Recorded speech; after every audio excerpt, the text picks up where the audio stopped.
सुनते हैं तेरी करुणा दिन रात बरसती है। वो तो 24 घंटे अहरनिश बरस रही है माता की करुणा। बस हमारा हृदय रूपी पात्र उसके सामने रखना है कि भाई मैया ये पात्र तेरे चरणों में है, इसे भर दे।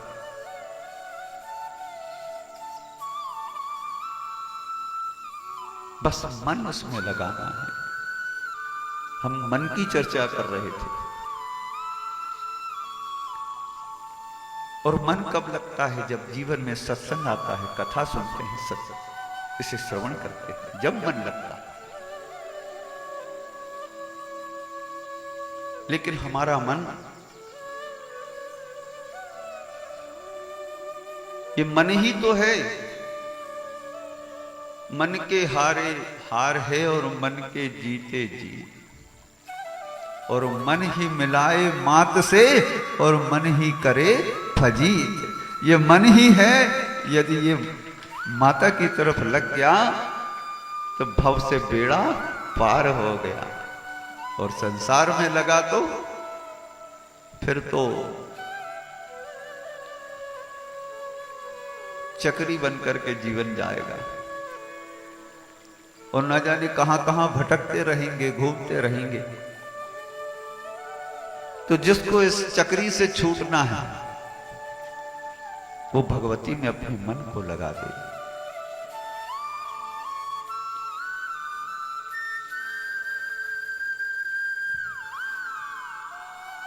और मन को नियंत्रण कैसे करना? जैसे यदि पानी को हमें अपने मकान में नल के पानी को, जल को यदि ऊपर चढ़ाना हो तो क्या करते हैं? हम क्या करते हैं?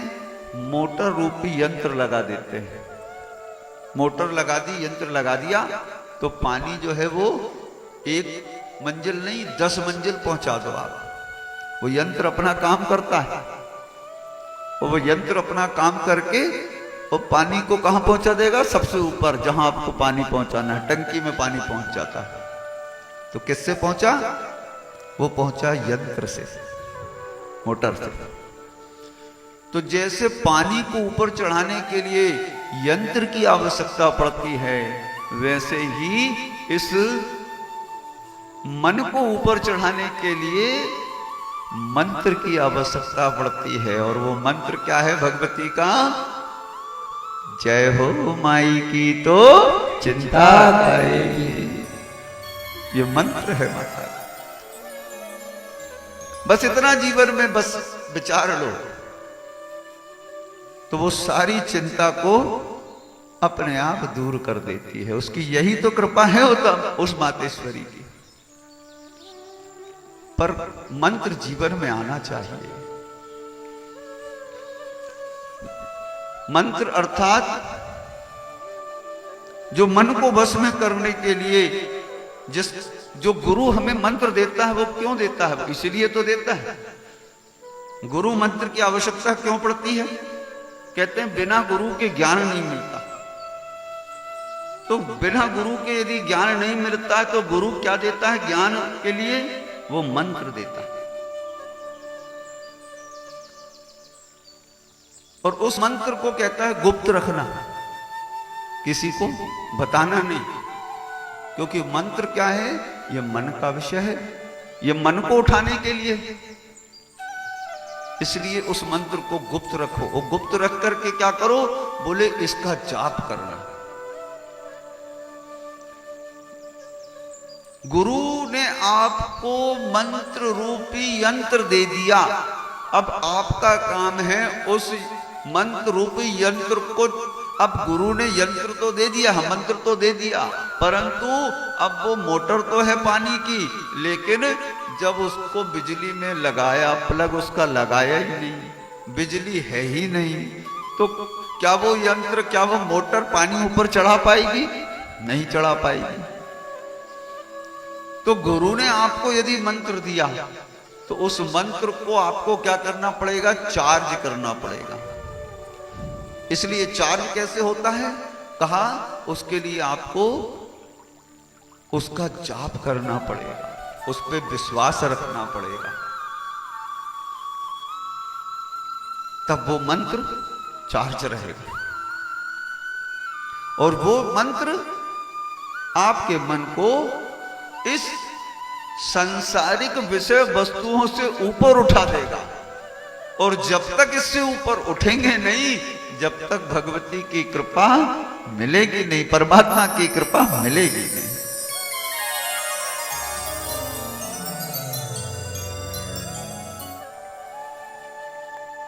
इसलिए मन को ऊपर करना है।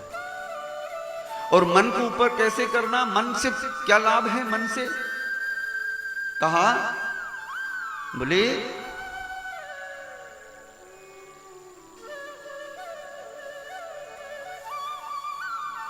संसार में रहकर भी, गृहस्थ में रहकर भी भगवत भक्ति प्राप्त की जा सकती है। ऐसी बहुत सी कथाएं हैं कि वन में जाने की आवश्यकता नहीं है, जंगल में नहीं बैठना है। किसी से कहो तो लोग कहते हैं महाराज घर गृहस्थी वाले हैं, कहो कि भगवत प्राप्ति, अरे भजन करो भगवान का, ये सार है। तो लोग, हम आप क्या कहते हैं? महाराज घर गृहस्थी वाले हैं, और घर गृहस्थी में रह के भजन कहां हो पाता है? पाप पुण्य तो जीवन के लगे हैं। इतनी बातें होती कि नहीं आप बताएं, हम सब चर्चा करते हैं। तो घर गृहस्थी में रहकर ही तो भगवत भजन करना है, और भगवत भजन होता है। जितने भक्त हुए भगवान के, वो घर गृहस्थी के ही तो थे, जिन गृहस्थ आश्रम से ही तो निकले थे सब। ऐसा कौन था जो भगवत भजन, जिसने भगवान को पाया और जो अलग से कहीं से आया? तो घर में रहकर ही तो भगवान को पाना है। लेकिन घर में रहकर के भगवान को पाने का रास्ता तो सोचना पड़ेगा, विचार करना पड़ेगा कि वो कैसे मिल सकता है, उसके लिए क्या करना। तो कहा कि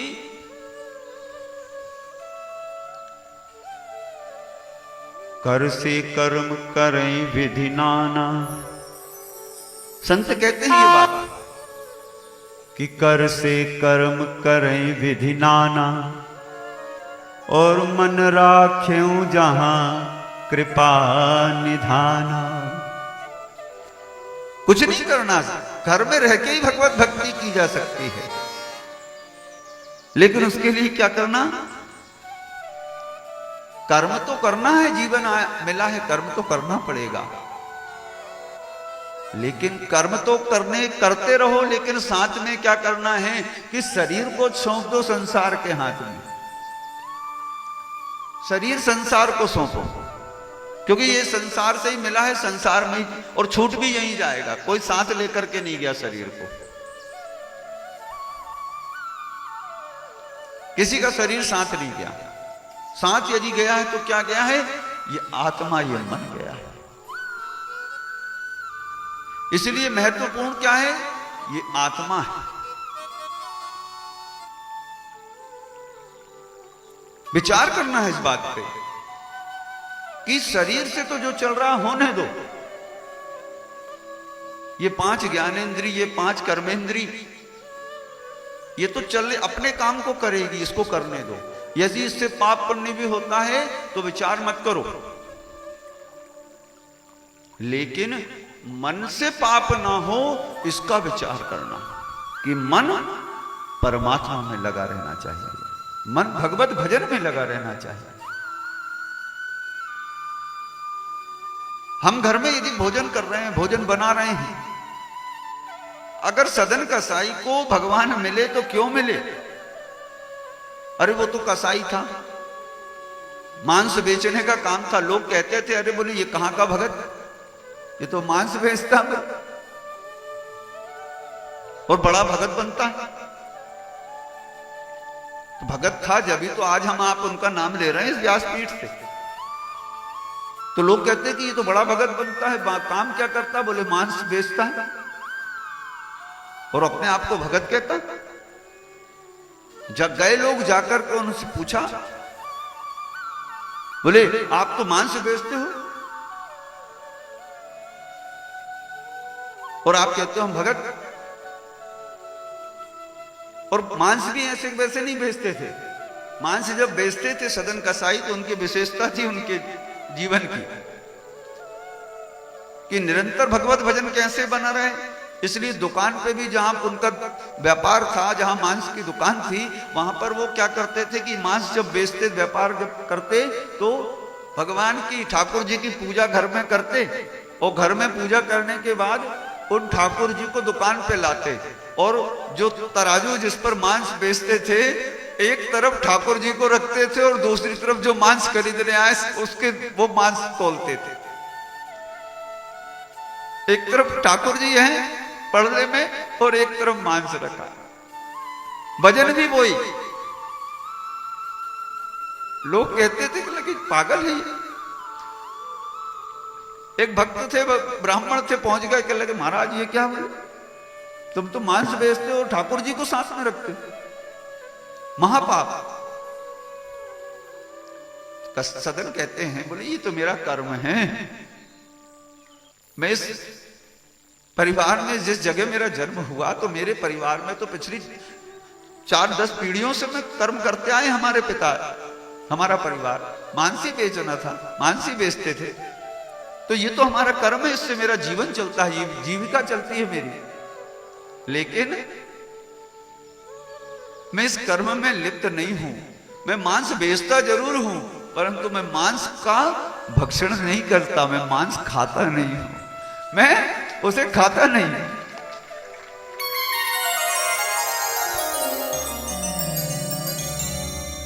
एक उन पंडित जी ने क्या किया, ठाकुर बोले ये महापाप है, ये ठाकुर जी हमको दो। यहां पे ठाकुर जी दूषित हो गए। अब हम इनको घर ले जाएंगे, इनको गंगा जल से स्नान कराना पड़ेगा, पंचामृत से स्नान कराना पड़ेगा, बड़ा विधि विधान से सब इनको पूरा शुद्ध करना पड़ेगा। गांव वालों ने सबने मिलकर के भेजा था उनको, पंडित जी को, ये सदन कसाई जो है ये ऐसा पाप करता है। तो पंडित जी जो थे, गांव वालों की सहमति थी, पंडित जी ने सदन कसाई से वो ठाकुर जी ले लिए। अब मजबूरी थी, देना पड़ा, दे दिए। ठाकुर जी को ले आए, ला करके पंडित जी ने अपने घर पे गंगा जल से स्नान करा दिया, पंचामृत से स्नान करा दिया, बढ़िया सुंदर सजा दिया और बढ़िया पालने में, झूले में उनको बिठा दिया।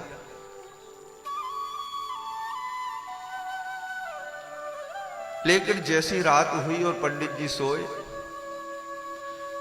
इतनी रोने की आवाज आए उस कक्ष से जहां भगवान थे कि पंडित जी की एक पल के लिए भी आंख बंद नहीं हुई। सिर्फ रोना ही रोना सुनाई दे, रोना ही रोना सुनाई दे। पंडित जी विचार कर रहे, बार बार इधर उधर देख रहे, ये आवाज आ कहां से रही है, और इतना जोर के रुदन कर रहे हैं कि क्या बताएं, बस रो रहे। थोड़ी देर हुई, विचार करते करते पंडित जी करवट बदले हैं, ये देखें इधर देखें उधर देखें, कहीं पे कुछ समझ में नहीं आया। फिर विचार लगा कान को कि शायद पूजा के कक्ष से आवाज आ रही। वहां गए, वहां जाकर के देखा तो ठाकुर जी जो थे उनकी आंख से आंसू बह रहे हैं, वो रो रहे हैं। भगवान के नेत्र से अश्रुधारा बह रही है। पंडित जी ने देखा, भगवान की उस मूर्ति से आवाज आई, बोले मुझे मेरे पिता के पास ले चलो, मुझे अपने पिता की याद आ रही है।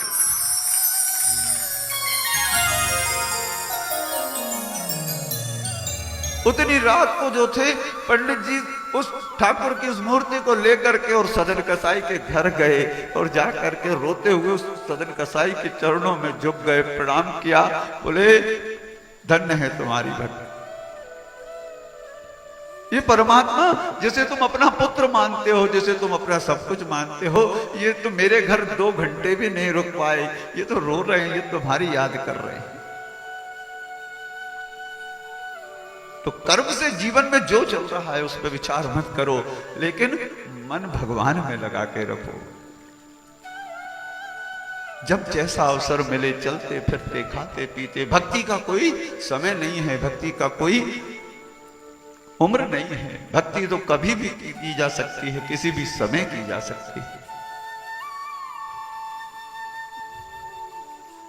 और जिसका मन परमात्मा में है उसे निश्चित भगवान मिलते हैं, भगवान उसे स्वीकार करते हैं।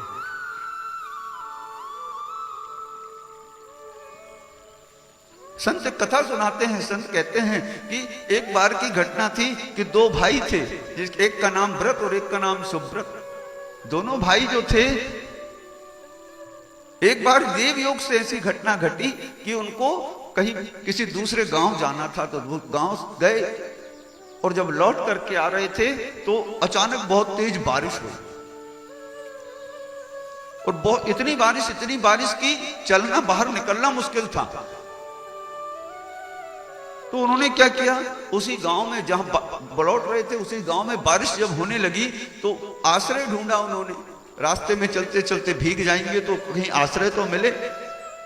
और इतनी बारिश थी कि नया गांव था, रास्ता भटक गए दोनों भाई, एक दूसरी दिशा में चला गया, एक दूसरी दिशा में चला गया। और भटकते भटकते दोनों भाई अलग अलग दिशा में जब गए तो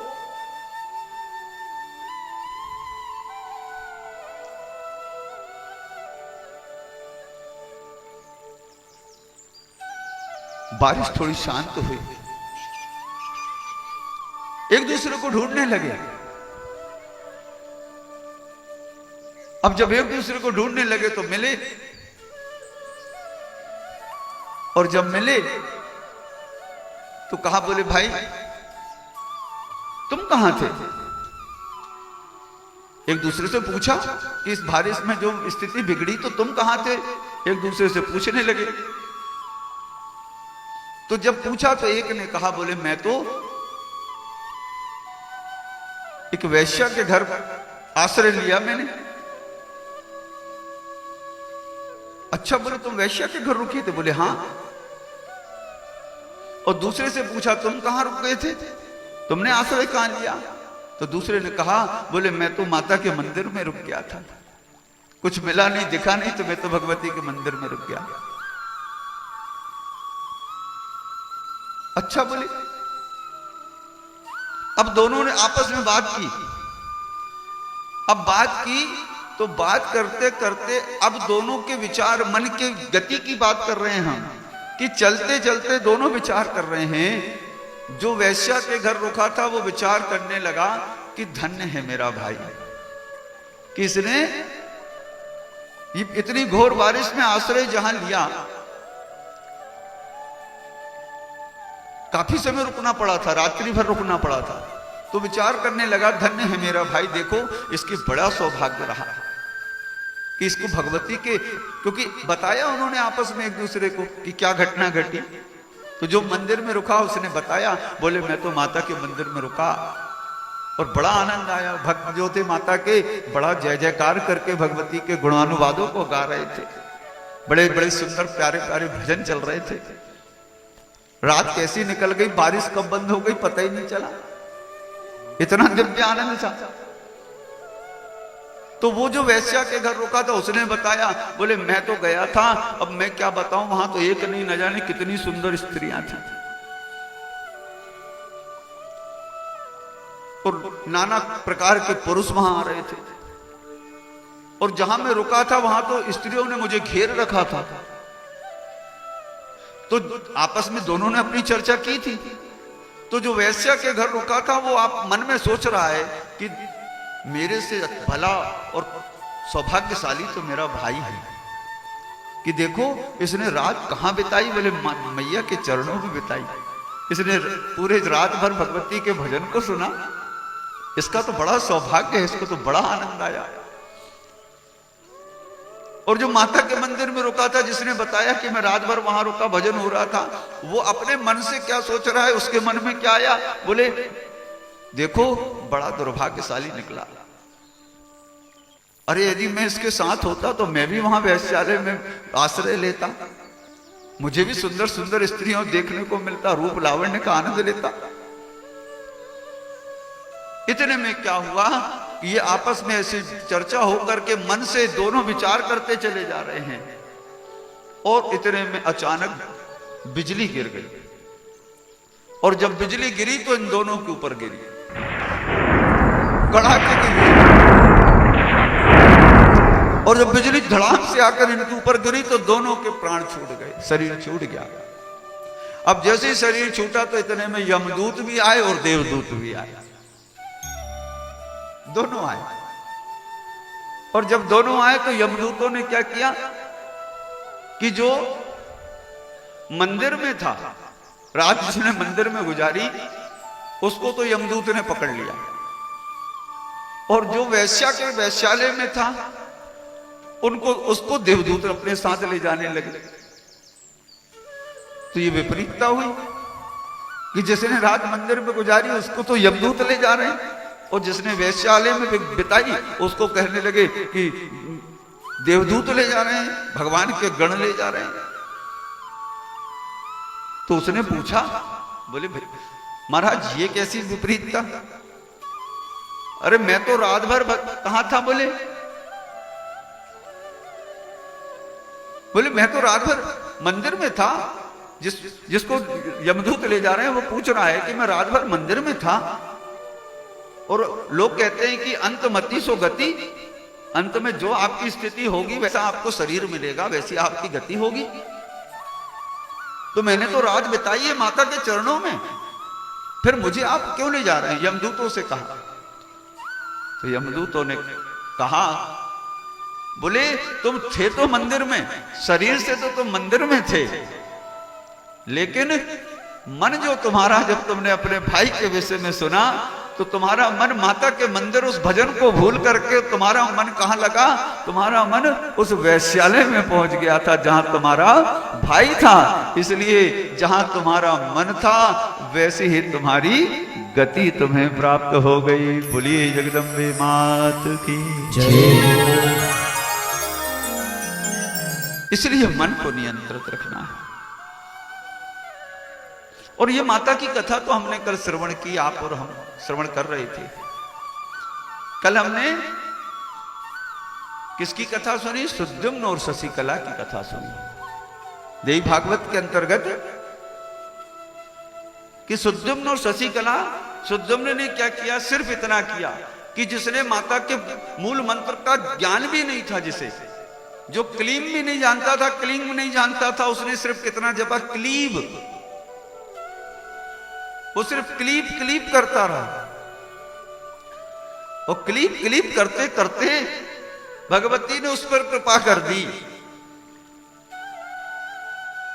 तो हम और आप तो भगवती के ऐसे भगत हैं कि जो हम उसके नाम को, इसके मंत्र को जानते हैं। तो क्या भगवती हम पर कृपा नहीं करेगी? अवश्य करेगी। व्यास जी महाराज इस कथा को सुना रहे हैं।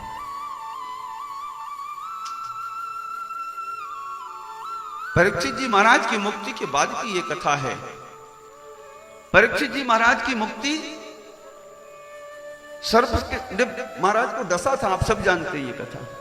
और जब परीक्षित को सर्प डसने आए तब एक ब्राह्मण रास्ते में मिले थे, बोले आज 7वां दिन है, परीक्षित को डसना, तक्षक आज डसेगा, उसका डसना निश्चित है, तो हम मंत्र जानते हैं, हम उसे बचा लेंगे। उस ब्राह्मण ने कहा, तक्षक रूपी ब्राह्मण से, तो तक्षक ने कहा, बोले महाराज आप कितने भी मंत्र तंत्र जानते हो, लेकिन हमारे विश्व से कोई बचा नहीं सकता। अपने वास्तविक रूप में आ गया वो तक्षक। बोले मैं ही वो तक्षक हूं जो उसे डसने जा रहा हूं। बोले तुम उसे बचा नहीं सकते। इस ब्राह्मण ने कहा अच्छा परीक्षा लो। सामने एक वृक्ष था, कहा बोले तुम इसे डसो, इस पे अपना विष डाल दो। तक्षक ने उस वृक्ष के ऊपर अपने विष को जब छोड़ा तो वो वृक्ष जो था वो जल करके राख हो गया। वो जल गया, वो नष्ट हो गया। लेकिन जब वो जला तो इस कश्यप गोत्री ब्राह्मण ने कहा, बोले अब हमारा चमत्कार देखो। इन्होंने उस पेड़ की उस राख को उठाया और अपने मंत्रों का प्रयोग किया, और जब मंत्र पढ़ा तो वो जो वृक्ष जल गया था वो वृक्ष फिर से जीवित हो गया, हरा भरा हो गया, वो खड़ा कर दिया। तक्षक ने मन में विचार किया कि ये तो काम गड़बड़ हो जाएगा, ये ब्राह्मण तो वास्तव में बड़ा तपस्वी है, तो क्या करें। बोले महाराज क्या चाहते हो आप ये बोलो, क्योंकि आज 7वां दिन है, आज तो श्राप के अनुसार मुझे परीक्षित को डसना ही है, आप क्या चाहते हो।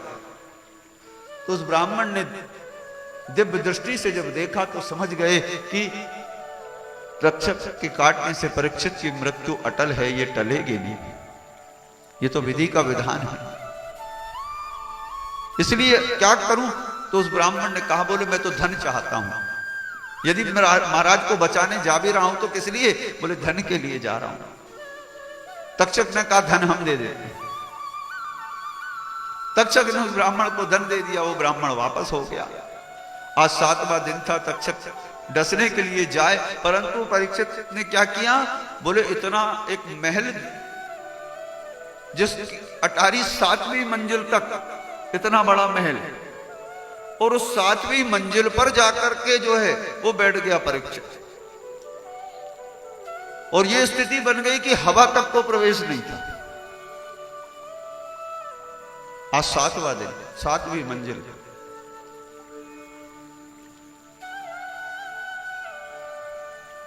किसी का प्रवेश नहीं, कोई जा नहीं सकता। जहां हवा का प्रवेश नहीं वहां सर्प कैसे प्रवेश कर जाएगा। मंत्री संतरी आदि सब हजारों सैनिक द्वार पर लगे कि कोई प्रवेश न कर सके।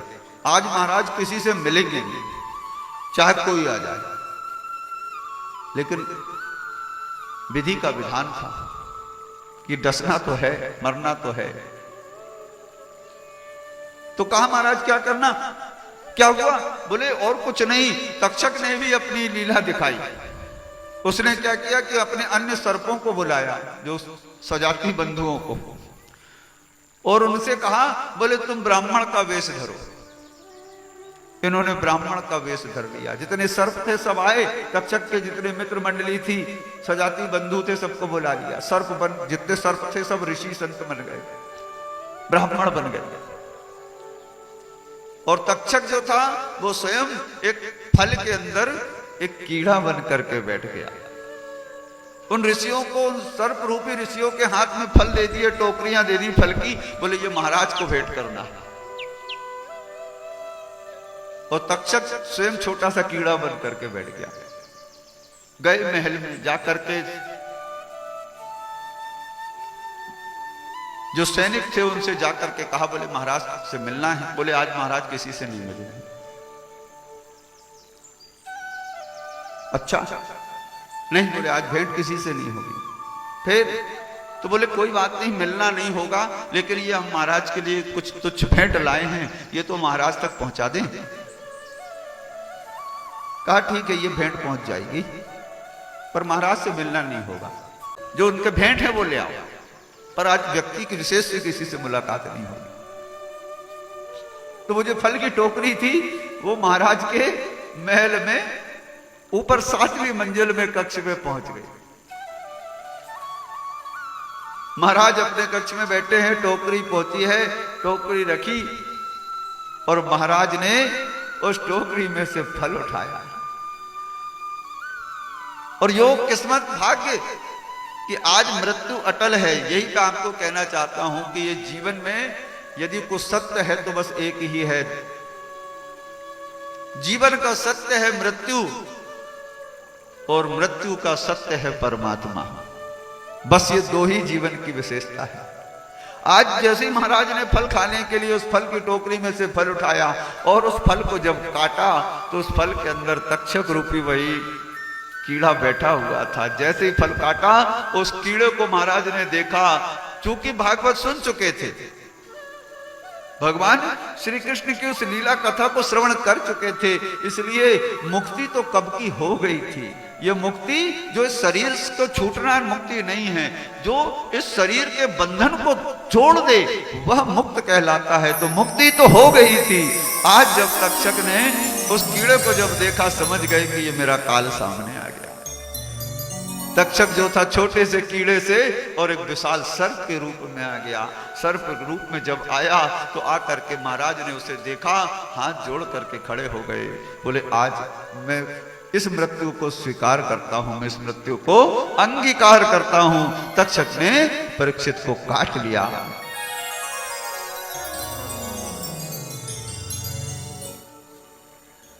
परीक्षित की मृत्यु हो गई। इस कथा से दो बात विशेष सीखने की है। एक तो ये कि मृत्यु निश्चित है, इसलिए मृत्यु के पहली बात कि मृत्यु निश्चित है, और दूसरी बात कि मृत्यु के पहले वो यत्न, वो प्रयत्न करना चाहिए कि जब मृत्यु आए तो भय ना लगे।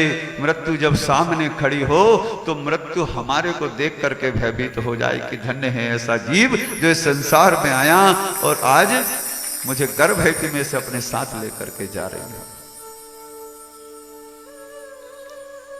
वो मृत्यु पे विजय वही पा सकता है जिसके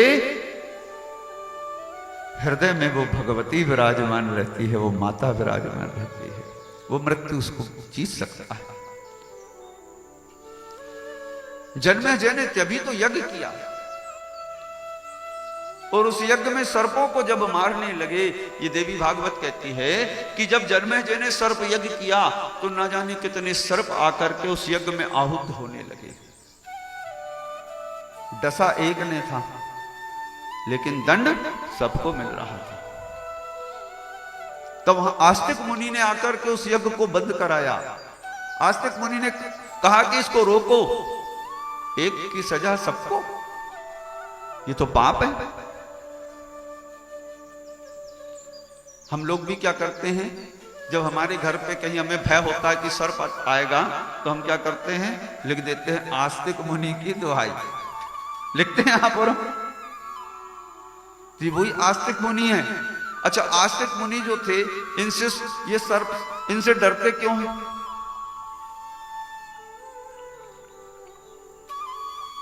वहां सर्प क्यों नहीं आते?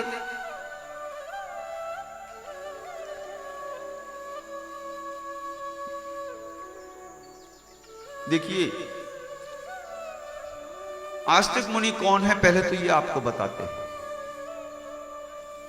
आस्तिक मुनि ये देवी भागवत की ही कथा है, आप ये देवी भागवत में दिया हुआ है। आस्तिक मुनि कौन है?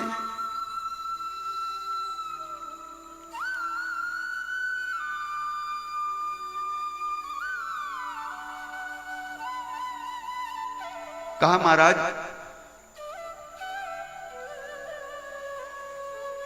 सर्पों की माता है जिनका नाम है कद्रू, और गरुण की माता जिनका नाम है विनिता, ये गरुण की माता है, और सर्पों की माता जिनका नाम है कद्रू, ये कश्यप की पत्नियां हैं। एक बार क्या हुआ कि दोनों बैठी थी और दोनों पत्नियां हैं उनकी। एक बार वो ऐसी बैठी थी, आपस में बात चल रही थी, तो कद्रू जो थी, जो सर्पों की माता है, उन्होंने कहा विनिता से, बोले ये बताओ कि ये सूर्य नारायण जो उगते हैं, ये अपने रथ को लेकर के जब चलते हैं तो इनके रथ में जो घोड़े हैं उन घोड़ों का रंग कौन सा है? कद्रू ने पूछा विनिता से। तो कद्रू ने कहा, बोले विनीता ने कहा, बोले सफेद। भगवान सूर्य नारायण का जो घोड़े हैं, जिस रथ पर चलते हैं, बोले सफेद वर्ण है। तो कद्रू ने कहा, बोले नहीं सफेद नहीं। बोले फिर? बोले काले। दोनों में शर्त लग गई आपस में। अब शर्त लगी तो भाई शर्त में हार जीत, तब जो हारेगा वो क्या करेगा? एक हारेगा एक जीतेगा। तो जो हारेगा उसके लिए क्या करना? बोले जो हारेगा उसके लिए यह है कि हारने वाला जो है वो जीता जो है उसको अपने कंधे पर बिठा करके और पृथ्वी की परिक्रमा लगाएगा और उसे उसकी दासता स्वीकार करना पड़ेगा। वो गुलाम हो जाएगा जो जीतेगा उसका। अब दोनों बहनों में आपस में शर्त लग गई। कहा ठीक है कल देखेंगे। इधर रात्रि में कद्रू ने क्या किया, इसके जितने पुत्र थे, ये सर्पों की माता थी, ये सर्प वैसे काले रहते हैं। उन्होंने कहा एक काम करो, फिर पुत्रों से कहा, बोले तुम कल सुबह क्या करना कि सूर्य नारायण जब उगे उसके पहले उनके घोड़ों पे जाकर के लिपट जाना। तो घोड़े तो सफेद है, परंतु जब तुम लिपटे रहोगे तो घोड़े काले दिख जाएंगे, जीत मेरी हो जाएगी। अपने पुत्रों से जब कहा तो तक्षक आदि ये सब उन्हीं के पुत्र हैं। तो उन पुत्रों में से कुछ ने तो कहा, बोले ठीक है माता की जैसी आज्ञा, हम तैयार। लेकिन कुछ जो उसके पुत्र थे, सर्प थे, उन्होंने मना कर दिया, बोले मां हम ऐसा काम नहीं करेंगे। तो जिन्होंने मना किया तो माता ने उनको श्राप दे दिया। बोले यदि तुम मेरी बात नहीं मानो तो मैं तुम्हें श्राप देती हूं कि तुम जन्मे जय जब यज्ञ करे तो उस यज्ञ में तुम आहूत हो जाओ, तुम उस यज्ञ में तुम्हारी मृत्यु हो जाए। तो जन्मे जय ने जब यज्ञ किया तो उसमें जो सर्प मरे वो यही मरे थे जो माता ने श्राप दिया था जिनको। और जिन्होंने बात मान ली उनसे कहा, बोले ठीक। सुबह प्रातः जब हुआ तो सर्प जो थे वो जाकर के उन घोड़ों में लिपट गए और जब लिपटे तो दोनों कद्रू और विनीता खड़ी, उन्होंने देखा। बोले बताओ बहन कौन सा रंग है घोड़ों का? तो इन्होंने देखा तो अरे बोले ये तो काले हैं, क्योंकि सारे सर्प लिपट गए घोड़ों पे। कद्रू ने कहा हम जीत गए। बोले हाँ क्या करना? बोले अब आपको हमारे को कंधे पर बिठा करके और पृथ्वी की परिक्रमा करना पड़ेगा और हमारी दासता को स्वीकार करना पड़ेगा। अब हार तो गई थी। कहा ठीक है जैसी आपकी इच्छा।